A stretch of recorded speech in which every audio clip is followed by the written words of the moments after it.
Bonsoir à tous, merci de nous rejoindre. Coup de projecteur ce soir sur la commune de Profondeville. 4 invités autour de la table pour dresser le bilan de cette législature. 4 élus donc forcément qui représentent les groupes politiques qui composent le conseil communal. Bonsoir Luc Delire. Bonsoir à vous tous et à vous toutes. Vous êtes donc bourgmestre, pas depuis 2012, mais depuis 2015. On y reviendra. Vous faites partie de la liste IC. Avec les IC en coalition, le groupe Écolo. Bonsoir Dominique Cheval. Bonsoir à tous. Voilà, vous êtes président du conseil communal. Du côté de l'opposition, je salue François Piette, élu conseiller communal sur la liste PEPS. Et puis enfin, Fabrice Le Turc, bonsoir. Vous êtes conseiller également, conseiller communal sur la liste PS. Bonsoir. Voilà, soyez tous les bienvenus. Avant de développer, je propose un premier tour de table sur le bulletin de la majorité. Pouvez-vous donner une cote sur 10 sur le travail qui a été réalisé? On commence par qui? On commence par vous si vous le souhaitez. On ne peut pas mettre 10, parce qu'il y a plein de choses qui auraient dû être faites qui ne le sont pas, mais 8,5. 8,5 Dominique Cheval. Oui, je m'en rapproche. Je pense qu'on est encore en plein élan et je mettrais 8. 8. Je donnerais 6. 6 pour le PS. Moi, je pense que c'est difficile de donner une cote, parce qu'il faudrait mettre des critères bien précis pour le faire. Oui. Et on s'est toujours défini comme une minorité, pas une opposition. Bon, on va jouer le jeu. Effectivement, on va jouer le jeu. On ne va pas mettre 10 comme l'a signalé le bourgmestre, ce serait un peu fort. Oui. Mais je rejoins Monsieur Le Turc et je vais mettre un 6. Voilà. Autre chiffre, Luc Delire, connaissez-vous le nombre exact de vos concitoyens? Le nombre d'habitants? Oui. 12 282. C'est possible. Ah, vous ne savez pas? Non, je ne sais pas. C'est pour ça que je vous pose la question. Cet ordre-là. Voilà, un peu plus de 12 000. C'est ce qui va provoquer qu'aux élections, on aura à désigner 2 conseillers communaux supplémentaires. Voilà, donc jusque-là, représenter ces concitoyens par 21 personnes élues. Combien d'hommes et combien de femmes? Au conseil? Oui. Chez PEPS, il n'y a que des femmes, quasi. Chez PEPS, il n'y a que des femmes sur 7 mandats. Je suis quand même là. 6 femmes. 6 femmes, un homme, oui, tout à fait. Plus une. J'en compte 10. Allez, on a la parité. On a la parité. Ouais. Pourquoi n'est-elle pas représentée ce soir? Dites-moi. Ça, c'est de leur faute. Bon, non, chez nous, vous savez, quand on prend des décisions, on les prend en commun, on s'est vu, on a décidé que ce serait François Piette qui devrait y aller. Donc voilà, je me suis soumis à l'ensemble de mes femmes conseillères qui m'ont demandé de les représenter aujourd'hui. Voilà, je vous taquinais bien sûr. C'était donc le résultat du scrutin de 2012, un résultat qui avait donc créé la surprise. Je pense qu'on peut parler du premier fait marquant de cette législature en ce qui concerne la commune de Profondeville. Et je vous propose, avant d'en discuter, de revenir en images sur les jours qui ont suivi les élections. Regardez.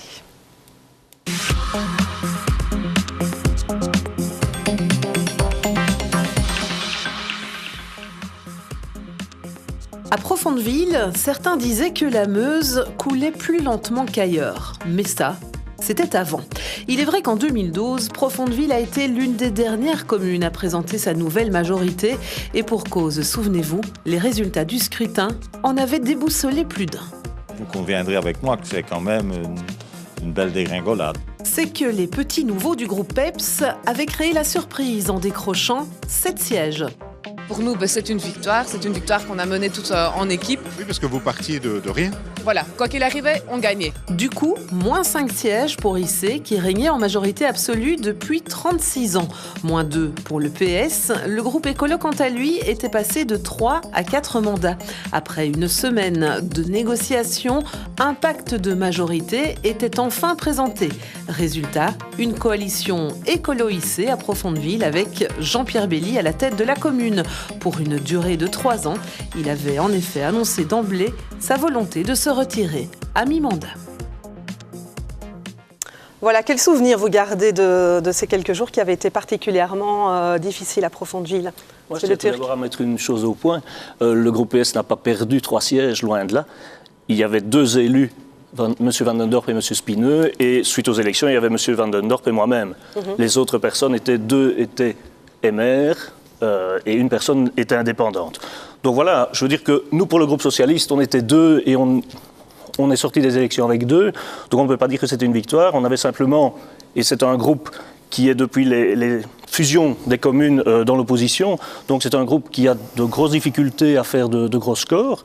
C'est vrai que ce sont des communes qui ne sont pas des communes ouvrières. Donc il y a un électorat essentiellement catholique et libéral. Donc je veux dire qu'on avait au moins gardé un statu quo. Disons que Écolo était monté aussi d'un siège, mais enfin il y avait eu l'effet Émilie Hoyos qui était surmédiatisée sur la commune, même si sur la commune elle n'avait pas de bilan. Mais en tout cas, vu sa présence au Parlement, elle avait tiré profit de cette couverture-là. Voilà. Peps, vous étiez fort de 7 sièges. Pourquoi vous n'y avez pas été? Vous n'avez pas pris la main? Mais avant de vous dire pourquoi on n'y a pas été, je pense qu'on voulait y aller. Maintenant, ce qui s'est surtout passé, c'est qu'en 2012, on a créé un mouvement. Et c'est vrai que par la suite, on entend maintenant beaucoup de partis qui veulent créer des mouvements. Nous, en 2012, on l'a fait. On a entendu les citoyens nous mettre en avant pas mal de difficultés sur l'entité de Profondeville. Et plutôt que de rester en arrière et de se dire, ben voilà, on suit, on a dit, ben non, on va créer un mouvement citoyen qui s'appelle PEPS, pour Profondevillois engagés pour la société. Et nous nous sommes lancés, et c'est vrai que nous avons été relativement dynamiques. On a créé des rencontres citoyennes, on est retourné vers les citoyens maison par maison à ce moment-là en 2012. On a beaucoup entendu et on a créé notre programme sur base de tous ces échanges que nous avons eus. Et évidemment, ça a été une grande victoire pour nous. 7 sièges en démarrant de rien, c'était assez inespéré. Vous n'y attendiez pas? On ne s'attendait pas à 7. Effectivement, moi je m'attendais à un score parce qu'en entendant la réalité de terrain et ce que les gens m'amenaient, je me disais, ben voilà, si réellement ce qu'ils me disent est vrai, il va se passer quelque chose à Profondeville, la Meuse va couler moins lentement à mon avis. Et donc on a continué, effectivement, 7 sièges, c'était un beau score. Voilà, c'était la surprise. On peut parler de douche froide? Comment dites-vous? Au lendemain du scrutin? Ah oui, tout à fait. Ben, ça a été l'occasion de vérifier le dicton que c'est dans l'adversité qu'on reconnaît ses amis. Et je crois qu'au lendemain d'une déconvenue, Jean-Pierre disait une dégringolade, ben, on doit analyser la situation et surtout préparer l'avenir. Mais vous parliez d'abord d'un bilan. Ben oui, c'était une période difficile à vivre, mais ça ne reste pas forcément un mauvais souvenir parce que ça nous a obligés à réagir sur toute une série de choses que l'on va peut-être évoquer. Bien sûr. Voilà, donc depuis la présentation du pacte de majorité et l'installation du conseil communal, justement, il y a eu pas mal de changements. Je parle ici des changements de personnalité, d'élus qui sont partis pour certaines raisons. Je vous propose un petit rappel des faits avec ce magnéto que je vous ai préparé. Il l'a dit, il l'a fait. Le bourgmestre Jean-Pierre Belli a cédé son majorat à mi-mandat. Luc Delire a repris les commandes de la commune. Du côté écolo, 2 départs conséquents, celui du premier échevin, Didier Cadelli, qui a quitté les affaires pour des raisons professionnelles, et puis celui d'Émilie Hoyos, un départ surprenant. La tête de liste écolo, qui avait la main au lendemain du scrutin, a mis fin à tous ses mandats. Dans les mêmes rangs, Lionel Chassigneux avait annoncé non pas son départ, mais son transfert. Depuis fin 2015, il siège comme conseiller indépendant en attendant de rejoindre le groupe PEPS au terme de son mandat. Enfin, l'annonce de Stéphane Tripneau en cette fin de législature en a aussi surpris plus d'un. L'échevin des travaux sortant siégera jusqu'à la fin de la législature sur les bancs IC, mais fera campagne avec le groupe PEPS pour les prochaines élections. Voilà, Luc Delire, vous avez donc pris la main les commandes de la commune à mi-mandat. Un petit peu avant. Un petit peu avant. Ouais. On le sait qu'il y a eu des discussions à ce moment-là. On peut en parler aujourd'hui. Vous avez approché PEPS ou pas? PEPS, vous avez été approché par Luc Delire ou pas? Bah oui. À mi-mandat, il y a eu des discussions. Est-ce qu'on aurait pu basculer à ce moment-là, il y a 3 ans? On ne s'est pas parlé à mi-mandat particulièrement. Ben écoutez, moi, on n'a pas eu de discussion à mi-mandat, effectivement. C'était des rumeurs? On a eu des discussions il y a quelques temps d'ici où, effectivement, le bourgmestre est venu me trouver avec des propositions pour l'avenir. Et donc, effectivement, comme dans une commune, il faut se parler, de toute façon. C'est tout à fait normal, on discute. J'ai entendu ces propositions avec ma conseillère Annie Cuinan qui participait aux réunions. Et dans cet échange, nous avons demandé un temps de réflexion. Et nous sommes revenus en signalant que nous voulions, nous, continuer à être PEPS, puisque c'est quand même 7 conseillers, comme vous l'avez dit il y a quelques minutes, et nous voulions continuer ce que nous avions entamé en 2012. Notre mouvement citoyen veut exister, veut continuer, veut aller loin. Donc on a des ambitions et on veut aller jusqu'au bout. Voilà, alors vous avez tous travaillé avec 2 bourgmestres.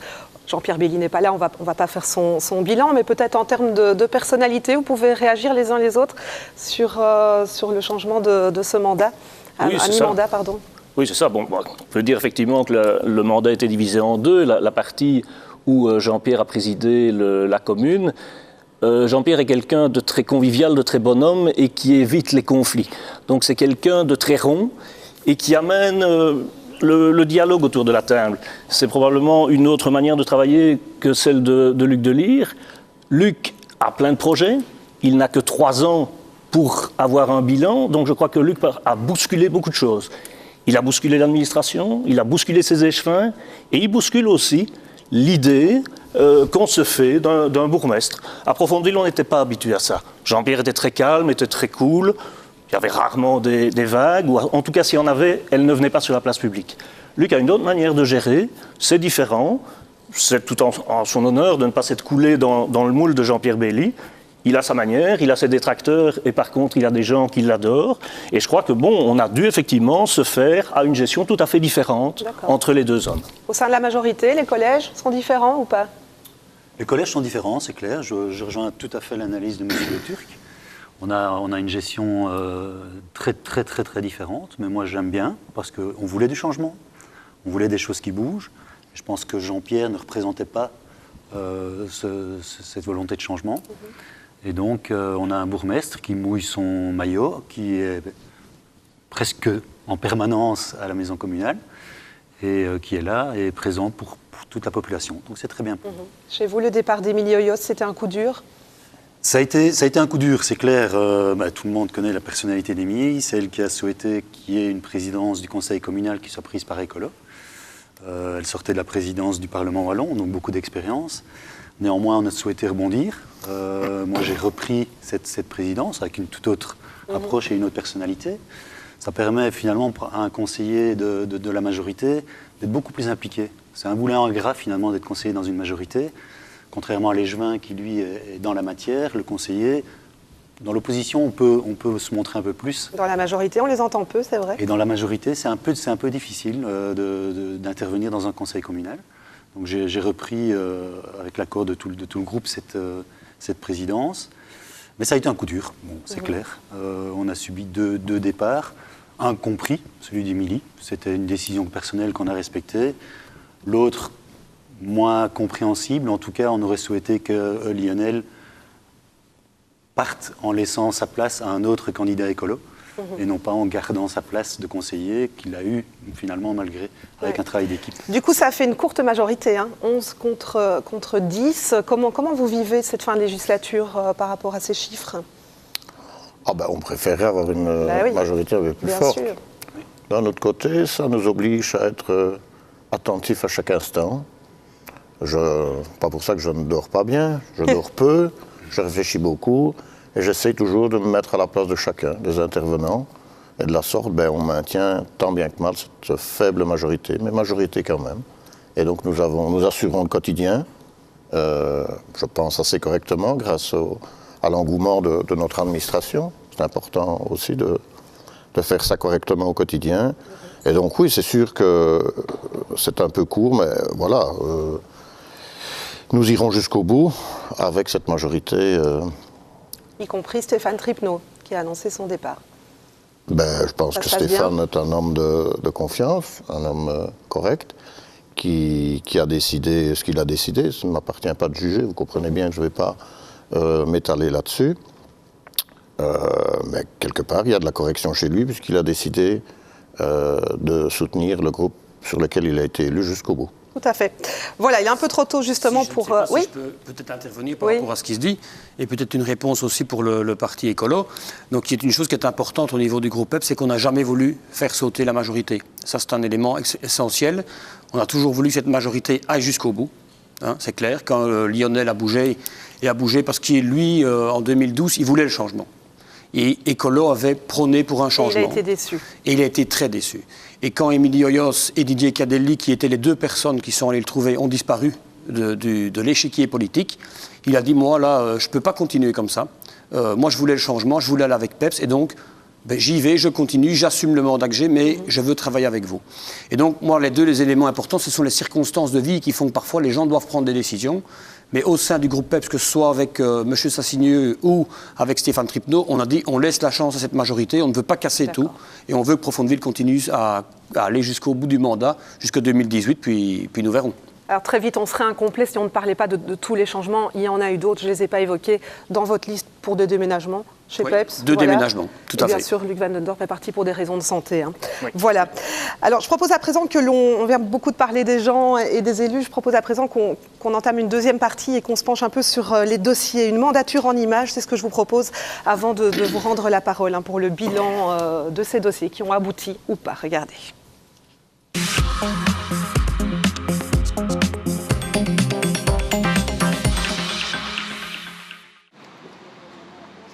Un audit communal pour optimaliser les services et le fonctionnement de l'administration, c'est un projet qui avait été lancé au lendemain des élections par la nouvelle majorité. Autre volonté qui s'était très vite concrétisée, l'instauration d'un marché hebdomadaire dans le centre de Profondeville, une initiative très bien accueillie par la population. Les citoyens, ce sont aussi les enfants, et les élèves de l'école de Bois-de-Villers ont pu prendre possession de leur nouveau bâtiment. La jeunesse, c'est également le sport, et au chapitre des aménagements d'infrastructures, on retiendra les travaux de la Hule et la réalisation du terrain de foot synthétique de Lustin. Travaux toujours pour améliorer les voiries, sur le plan communal ou avec d'autres niveaux de pouvoir, pour sécuriser les points noirs, comme ici à Profondeville ou plus loin, à Bois-de-Villers, où d'importants chantiers du SPOE ont pu se concrétiser. Il y a aussi des partenaires Infrabel et SNCB avec qui la commune a travaillé à la gare de Lustin, une gare très fréquentée par les naveteurs qui méritait un peu plus de confort. Location de vélos, sentiers didactiques ou de mobilité douce, jardin partagé, acquisition de bâtiments. La commune a ainsi développé plusieurs projets dans ces différents secteurs d'activité. Suite à une étude pour la redynamisation du centre de Profondeville et de ses commerces, le bâtiment de l'ancien panier de Victor est devenu propriété de la commune. Les lieux accueillent aujourd'hui un nouveau commerce de proximité. Dans les villages, si les secteurs associatifs et culturels sont restés actifs et ont contribué au travers de nombreux événements à maintenir le caractère convivial et sympathique de l'entité, politiquement parlant, certains dossiers ont divisé. C'est le cas de celui relatif à la galerie d'arbres qui a suscité le débat. La question de son avenir n'a pas fait l'unanimité. Voilà, alors est-ce qu'elle est tranchée, cette question de l'avenir de la galerie d'arbres aujourd'hui ? Moi, jusque-là, j'étais tout à fait heureux. Là, je suis un peu sceptique. L'avenir n'a jamais été compromis. La manière de gérer a été rectifiée. Et je suis vraiment très heureux de constater que c'est reparti de plus belle. Quel bilan peut-on tirer en termes de compétences liées à la culture ? Si je peux, oui, très vite par rapport à la galerie d'arbres, je pense qu'effectivement, on met en avant qu'il n'a jamais été question de la fermer. Ça, je pense que nous avions tous compris. On parlait tantôt de personnalité de bourgmestre, mais je pense qu'à certains moments, voilà, il faut du tact. Il faut faire attention à la manière dont on fait. On ne coupe pas une convention de manière unilatérale. J'étais d'ailleurs intervenu au conseil communal en le signalant. Et je pense qu'il y a eu vraiment une peur des gens qui s'en occupaient. Et c'est un petit peu tout ça qui a alimenté les choses. Voilà, c'est reparti, les projets se font à la galerie. On va pas discuter trop longtemps sur ce dossier-là. Mais non. En matière de culture, le bilan est positif ou pas ? Vous savez, on ne sait pas faire des miracles, hein, mais je voudrais quand même épingler notre démarche en ce qui concerne le festival Découvrez-vous. On va en parler dans un instant. Bon, on va. Et c'est pas anecdotique du tout, mais nous avons pris l'initiative, c'est unanimement accepté, donc moi je remercie tous les groupes présents, de soutenir l'école de musique de Lustin, 2-3-4, à hauteur de 10 000 € maximum par an. Eh bien, ça tombe bien. Vous parlez du soutien aux ASBL. Je vous propose d'écouter un artiste profondevillois qui a une question pour vous. Avez-vous une idée de qui ça peut être, cet artiste profondevillois ? Ah, pas loin, pas loin. René Georges. René Georges, voilà, qui suit beaucoup vos travaux à travers le fameux bulletin communal qu'il aime lire à la terrasse d'une taverne qu'on ne citera pas. René Georges, rappelons-le, a lancé, voilà 3 ans, vous en parliez Luc Delire, le festival que vous soutenez, Découvrez-vous à Profondeville, un événement voilà, qui a déjà son petit succès au bout de la 3e édition. Je vous propose de l'écouter, il a une question très précise pour vous.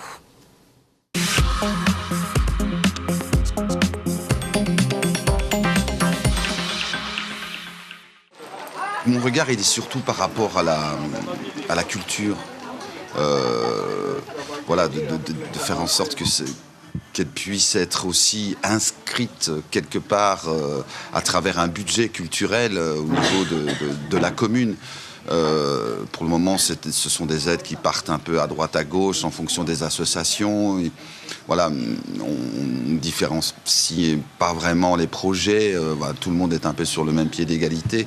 Bon, quand il y a des projets qui sont entre guillemets, c'est pas pour être, prétentieux que je dis ça, mais des plus professionnels, avec une volonté de structuration professionnelle, où on fait venir des artistes professionnels, où on crée des choses exclusivement ici et puis on part ailleurs. Bon, là, c'est peut-être important de repenser la culture en termes de budget et de pouvoir arrêter un budget communal, culturel, précis.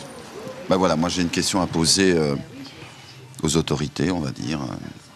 Est-ce que vous pensez que c'est possible d'inscrire, dans le budget de la commune, une enveloppe précise, avec un montant précis, par année, pour la culture, et que ce ne soit plus une sorte de saupoudrage, mais plutôt quelque chose qui soit acté avec un budget bien défini et un budget qui soit connu de tous les citoyens de Profondeville.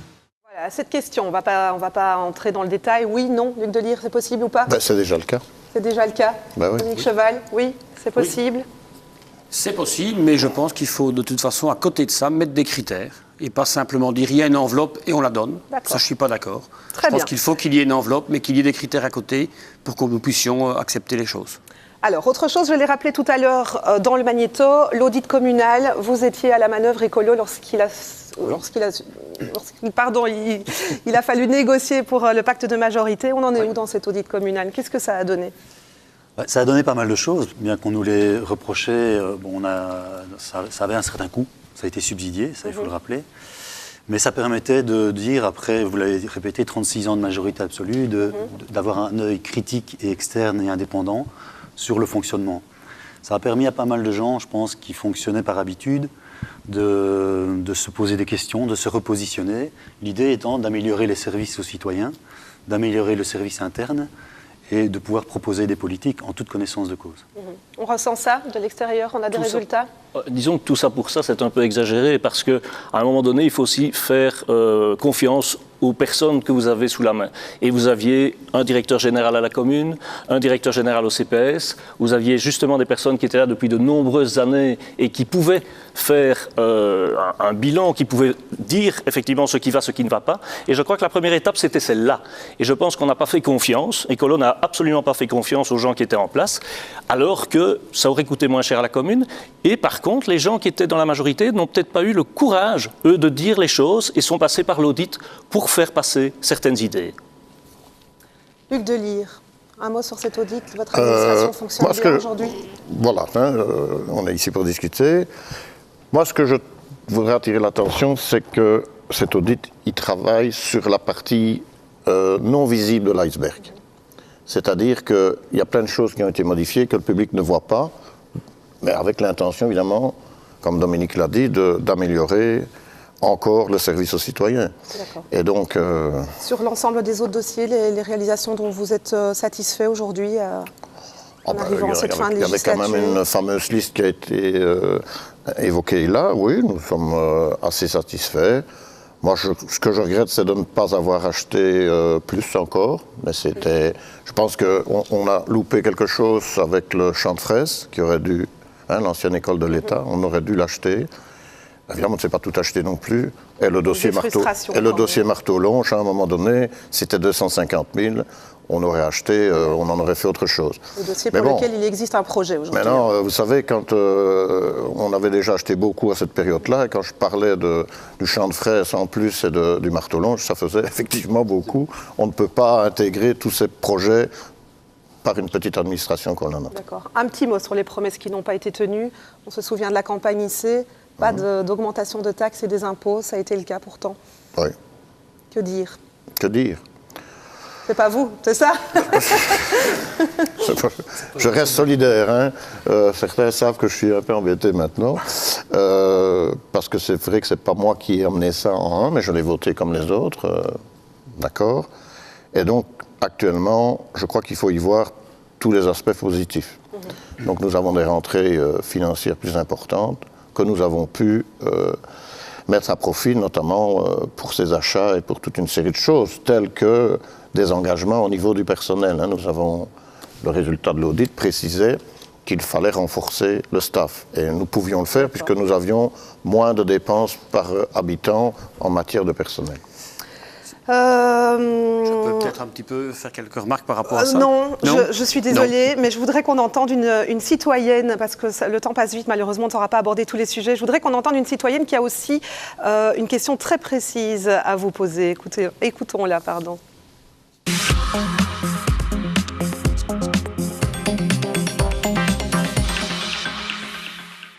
À Profondeville, oui, près de la Petite Hulle. On avait dit qu'on allait faire une belle... parce qu'il y a des handicapés qui passent en voiturette et ils aiment bien, ils sont un peu dans les bois. Et alors, ils vont par là. On avait dit qu'on ferait un beau sentier, mais on n'a pas fait. On doit descendre comme ça et on tombe sur son derrière. Ah oui. Voilà, c'est une autre promesse qui n'a pas été tenue, ça ? Bon, je vais vous avouer que ce dossier... Vous ne maîtrisez pas tous les sentiers de la commune. Si, je vois très bien l'endroit, mais je trouve vraiment que c'est une tempête dans un verre d'eau. C'est assez anecdotique, effectivement. On peut considérer qu'il y a une promesse qui a été non tenue. Voilà, mais c'est ça aussi la politique communale. Non. Je reviens un petit peu en lien avec ce qu'on a dit tantôt. Effectivement, la promesse de l'augmentation des taxes, enfin de la non-augmentation des taxes, il faut quand même savoir qu'il y a 2 630 000 en plus sur 6 ans. Donc moi je pense qu'il faut vraiment être vigilant de ne pas simplement se dire on va vers une augmentation de taxes, mais qu'il faut aussi travailler sur la recherche de subsidiation. Et ça fait partie aussi des promesses qui doivent être tenues. Voilà, ça, je pense qu'il faut vraiment être vigilant par rapport à ça et ne pas simplement se dire on fait une augmentation au lendemain des élections et comme ça nous sommes tranquilles. Voilà, le PS a beaucoup souligné aussi ce manque d'activation des leviers de subsides. On est une petite commune, donc les moyens sont limités. Malheureusement, la fiscalité a augmenté, mais ça, c'est la majorité qui le porte. Mais donc, il faut essayer de trouver parmi tous les acteurs, que ce soit la province, la région ou au fédéral, des subsides qui peuvent vous aider à mener à bien des projets. Voilà, il nous reste très peu de temps. Je vous avais demandé de préparer la question qui fâche, un petit jingle et on y revient juste tout de suite.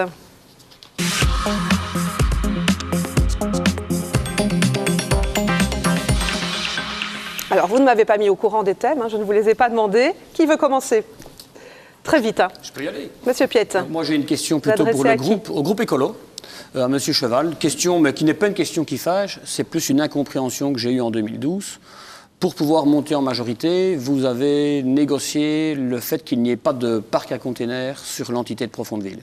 Et on parlait tout à l'heure de l'augmentation de population en Profondeville, et je pense que c'était quelque chose vraiment d'essentiel pour notre entité. Et je n'ai pas très bien compris pour un groupe écolo d'avoir pris cette décision-là, et voilà, je reviens un petit peu vers vous à ce niveau-là. Rapidement, vous savez que les parcs à conteneurs font partie d'un maillage. Nous estimions que la population de Profondeville avait trouvé d'autres solutions, allait sur d'autres parcs environnants. Ce parc, d'autant plus ce parc voulait s'implanter sur une zone karstique, avec beaucoup de problèmes, et le BEP revenait avec des solutions techniques. On peut toujours trouver des solutions techniques, mais avec des prix exorbitants, et donc nous pensions qu'il y avait d'autres solutions alternatives à ce parc. Monsieur Le Turc, vous avez une question ? Oui, aussi au groupe écolo, je ne vais pas en remettre une couche, mais effectivement, pendant toute la campagne électorale de 2012, Mme Hoyos avait frappé bien dur sur la liste de M. le bourgmestre. Et au lendemain du scrutin, la liste écolo s'est empressée de signer un accord avec cette même liste. Alors, M. Piette vient de parler du parc à containers. Moi, je voudrais savoir, par contre, par rapport au positionnement que vous avez eu contre un projet éolien aux confins de la commune, et ensuite, vous venez de rater l'occasion de promouvoir les producteurs locaux et les circuits courts avec le commerce au centre de Profondeville.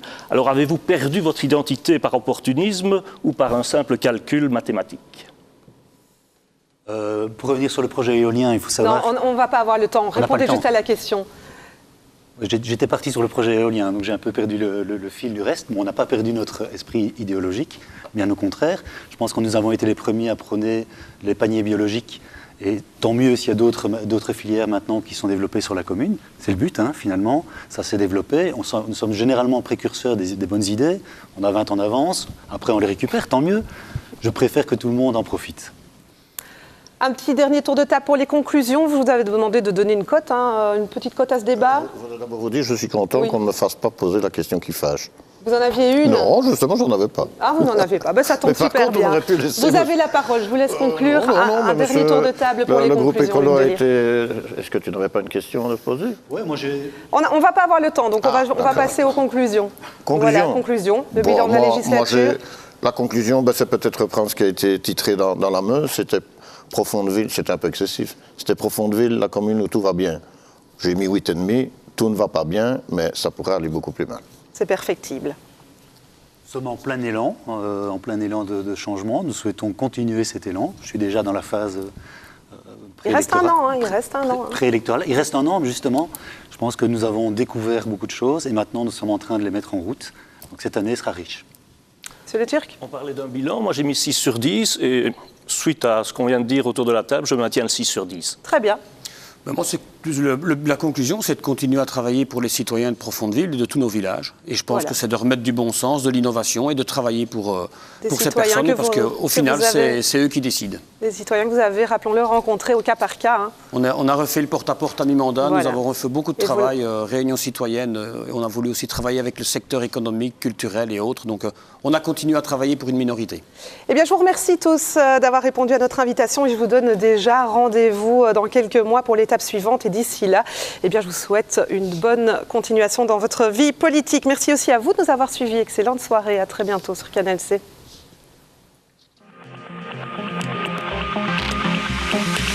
Thank you.